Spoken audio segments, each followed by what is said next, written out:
Hello friends, good morning, welcome back to my channel Oni blog content. তোমরা সকলে কেমন আছো? আশা করি সকলেই ভালো আছো, আমি অনেকটা ভালো আছি। তো আজকে আমি অনেক আগে থেকে উঠেছি, ভোর থেকে উঠে একটু মর্নিং ওয়াক করছিলাম, দেন আমি ছাদে এসে টুকিটাকি যোগাসন করছিলাম, কারণ আমাকে ওয়েট লস করতে হচ্ছে, তাই আর কি এতটাই দৌড়ঝাঁপ করছি। তো যাই হোক, আমি সকাল থেকে উঠে পড়েছি, তো ভাবলাম এখন নিচে যাবো, তাই একটু ভাবলাম ক্যামেরাটা অন করি। সূর্য উঠে পড়েছে, দেখতেই পাচ্ছ, একদম চোখে মুখে লাগিয়ে দিচ্ছে সূর্যের তাপ। তো সূর্য তো আমার একটু সহ্য হয় না, তা সকালে সূর্যটা তাও ঠিক আছে, বাট তারপর এরপরের লেভেলটা হাই লেভেল হয়ে যায়, তখন আমি বেরোতেও ভয় পাই। তো যাই হোক, দিদিও উঠে পড়েছে সকাল থেকে, আর দিদি এলে না সকাল থেকে কাজগুলো কমপ্লিট করে দেয়, মানে প্রত্যেকেরই কাজগুলো এগিয়ে দেয়, আমাদের করতে হয় না। তো জানি না কতটা কি কমপ্লিট করেছে, রোদ লাগছিল চোখে মুখে, তাই পালিয়ে এসছি এখানে। আর কি বলতো, দিদি না সকাল থেকে উঠে সব কাজ কমপ্লিট করে ফেলে, কারোর কাজ বাকি রাখে না। তো সে যখনই আসে তখনই সবার কাজ কমপ্লিট করে দেয়। তো যাই নিচে যাই কতটা কি হয়েছে, তারপরে একেবারে চায়ের আড্ডে যখন বসবো তখন আমার ক্যামেরাটা অন করব। আর প্রচণ্ড পরিমাণে গরম লাগছে, সেই দিকে তো আরও রোদ। তো যাই হোক, চুলগুলো সব এলোমেলো হয়ে গেছে, আর গরমে না কিছুই ভালো লাগে না। তো চলো দেখতে থাকো, বেশি ভাট বকলাম। তো আজকে সকাল থেকে রাত্রি পর্যন্ত আমি শেয়ার করব, চেষ্টা করব কী করছি না করছি।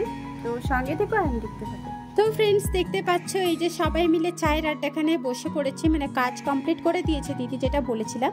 তো এখানে আটার রুটি একটুখানি জাস্ট তেলে ভেজে নিয়েছে, আর দুধ চা। তো যে যা ছন্ন ছাড়া হয়ে বসছে, আমি কাউকে একত্রিতভাবে ক্যামেরা করতে পারলাম না। বর্তমান দিদি আর বাপনকে একটুখানি ক্যাপচার করেছি, তাও বাপন আবার খালি গায়ে ছিল। বাই দ্য ওয়ে, এরপরে দেখো একদিন আমাদের এখানে পাশের মন্দিরটা যেখানে আমি ভিডিও করেছিলাম, সেই মন্দিরটায় না আজকে শীতলা মায়ের পুজো, তাই দেখো সবাই ধুনুচি নিয়ে গোটা গ্রামটা প্রদক্ষিণ করছিল, মানে নগর কীর্তন করছিল। খুবই ভালো লাগছিল, ধুনুচি মাথায় নিয়ে নগর পরিক্রমা যেটা বলে সেটাই করছিল, খুবই ভালো লাগছিল। তাই ভাবলাম একটুখানি সেই মোমেন্টটা তোমাদের সাথে শেয়ার করি। তো দেখতে থাকো অ্যান্ড সঙ্গে থেকো।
Hello friends, good afternoon. তো এখন দুপুর 2:10 মতন হয়ে গেছে। তো দুপুরে রান্নাবান্নাও কমপ্লিট হয়ে গেছে, আর দিদিদের না এখন খেতে দিয়ে দিব, কারণ দিদিরা থাকবে না, বাড়ি চলে যাবে বলছে। আমি অনেক রিকোয়েস্ট করছি থেকে যেতে, বাট থাকবে না, কারণ আছে। কারণটাও বলে দিই, কারণটা হচ্ছে বাপনের আজকে 2টো টিউশন আছে, তাই অফ করতে চাইছে না, চলে যাবে বলছে। আমি তো আটকাচ্ছি, ভালো লাগছে না, অনেকদিন বাদে এসেছিলো, থাকলে একটু গল্প গুজব করছিলাম, টাইম পাস হয়েও যাচ্ছিলো, বাট দিদিরা থাকবে না, চলে যাবে বলছে, তাই ওদেরকে খেতে দিয়ে দেবো। তেমনি দুপুরে কী কী মেনু হয়েছে ওটা দেখাবো। সিম্পল রান্না হয়েছে, এত গরম পড়েছে, দিদিরা হাবিজাবি খেতেও চাইছে না, তাই জাস্ট মানে সিম্পল রান্না হয়েছে, যেটুকু হয়েছে সেটাই তোমাদের আগে শেয়ার করবো।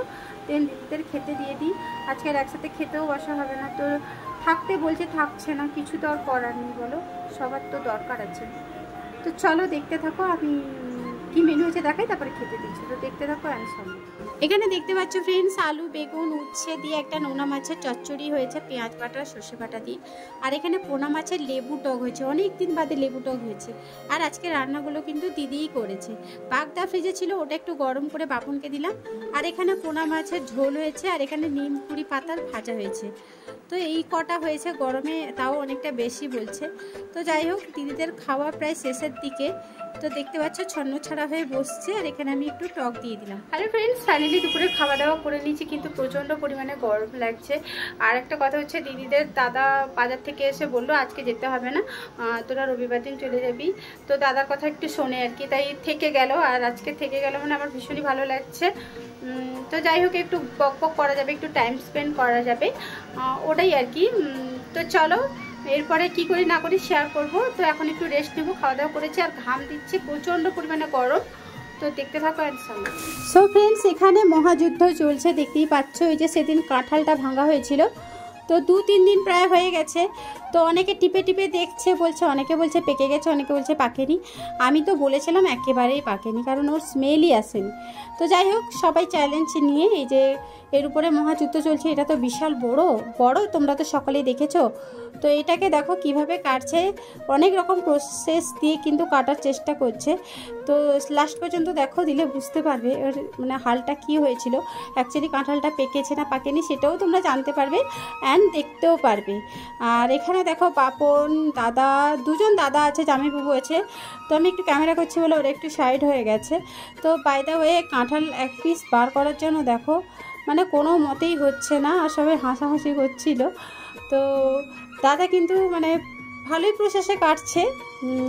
তো লাস্টে কি করবে দেখতে পারবে। এই যে দেখো, অনেকটা চাপ দিয়ে কাটার চেষ্টা করছে।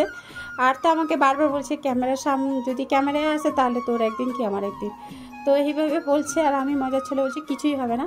তো যাই হোক দেখো, আবার মিডিলে আবার একদম কাটা হয়েছে। তো এটাকে এবার দেখো সবাই মিলে 2 ফাঁক করে দিবে, মানে চিচিং ফাঁক করে দিবে আর কি কাঁঠালকে। তো কাঁঠালটাকে চিচিং ফাঁক করার পরে কিন্তু ওকে আবার অপারেশনও করা হবে। মানে খুবই হাসি হচ্ছিল এই সামান্য একটা কাঁঠাল কাটার জন্য।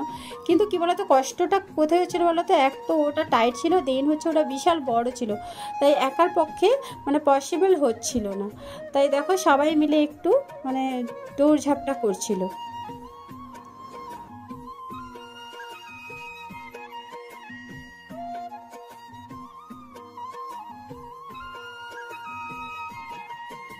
তো এবার দেখতে পাচ্ছ সবাই মিলে করছে, আর আমি এখানে বলছি জোর লাগাকে হেইয়া, মানে এইভাবে বলছি।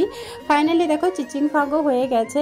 তো বাপন একটা উঠিয়ে আমাকে দেখাচ্ছিল, খাচ্ছিল, মিষ্টি অতটাও ছিল না, দেন হচ্ছে একটু টাইট ছিল, মানে আর একদিন থাকলে হয়তো একদম পারফেক্ট পেকে যেত। এটা না প্রত্যেক বছর হয়, শুধু এই বছর নয়, প্রত্যেক বছরই কাঁঠাল পাকার সময় সবাই কনফিউশনে পড়ে যায়। কারণটা বলে দিচ্ছি, এর প্রথম যেদিন কাটা হয়েছিল সেটা একদম পেকে পচে ঢোল হয়ে গেছিলো, তাই না সবাই রিস্ক নেয় না, একটু টাইট থাকতে থাকতে ওটাকে কেটে ফেলে আর কি। ওটা একটু খাজা কাঁঠাল, ওটা কিন্তু মৌ কাঁঠাল নয়। যে বাপন দেখো হাতিয়ে দেখাচ্ছে। আর একদিন থাকলে হয়তো একদম পারফেক্ট হতো, তাই জন্য ওই কাঁঠালটাকে আবার ভালো করে খবর কাগজ দিয়ে মুড়ে ওটাকে আবার বস্তার মধ্যে রেখে দেওয়া হয়েছিল। তো পাশের একজন কাকার বাড়িতে এই যে মনসা পুজোর প্রসাদ দিয়ে গেছিলো, আর একজনের বাড়িতে প্রসাদ দিয়েছিল, ওটার ক্যামেরা করতে ভুলে গেছি। আর হ্যাঁ ফ্রেন্ডস, আজকের ভিডিওটা আমি এখানে এন্ড করলাম। ভালো লাগলে প্লিজ লাইক শেয়ার সুন্দর একটা কমেন্ট করে দিও। তোমরা সকলে ভালো থেকো, সুস্থ থেকো, সাবধান থেকো, টাটা।